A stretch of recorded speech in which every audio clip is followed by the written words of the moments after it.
মঙ্গলবার Udaipur Kakraban diet college হলঘরে Gomti জেলা যুব বিষয়ক ও ক্রীড়া উদ্যোগে গোমতী জেলা প্রশাসনের সহযোগিতায় গোমতী জেলা ভিত্তিক যুব উৎসব এবং বিজ্ঞান মেলা 2024-25 অনুষ্ঠান অনুষ্ঠিত হয়। এই অনুষ্ঠানে প্রদীপ প্রজ্বলন করে শুভ সূচনা করেন বিধায়ক অভিষেক দেব রায়।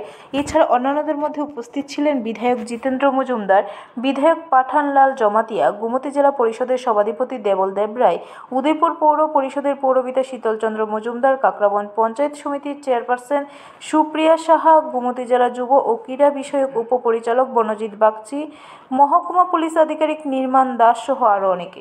আমাদের উদ্দেশ্য কি এই যে আজকে একটা সাংস্কৃতিক সন্ধ্যা হয়, তার উদ্দেশ্য কি?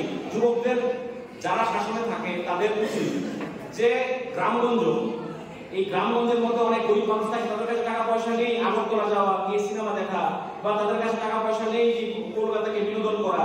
তো যারা শাসনে থাকে তাদের উচিত, যারা গরিব অংশের মানুষ, যাদের কাছে পয়সা নেই, তাদেরও তো মনের খোরাক আছে, তাদের মনের খোরাকটা কিভাবে পূরণ করা হবে এই ধরনের কালচারাল অ্যাক্টিভিটির মাধ্যমে, এই জন্য কালচারাল প্রোগ্রামের মাধ্যমে আমরা করবো। তাই আমাদের এই প্রোগ্রাম হয়েছে। এখানে যে জেলাধিপতি জেলাধিপতি এমএলএ, আমাদের ইউথ চেয়ার মাননীয় মন্ত্রী মহোদয়, উনিও বলেছেন, ওনাকে বলার পর উনি বলেছেন না কাকরাবনে করো, কিছুদিন আগে দীপাবলি হয়েছে এখানে, কাকরাবনেটা করো। তাহলে আমাদের কিন্তু প্রয়াস আছে, কিন্তু আপনাদের সাপোর্ট প্রয়োজন। যত বেশি সাপোর্ট করবে তত ভালো আমাদের প্রশাসন চলবে, আমাদের জায়গারও ডেভেলপমেন্ট হবে। যুবকদের একটাই আমার আবেদন থাকবে আজকের এই প্রোগ্রামে, হেলমেট ছাড়া অধিকাংশ যুবক শুধুমাত্র কি ভারতীয় জনতা পার্টি করে উইদাউট হেলমেট ছাড়া তারা চলাফেরা করে। আমার অনুরোধ থাকবে, বিনম্র অনুরোধ, এই হেলমেটটা কার জন্য? আপনার জন্য। ব্যুরো রিপোর্ট, খবর ত্রিপুরা।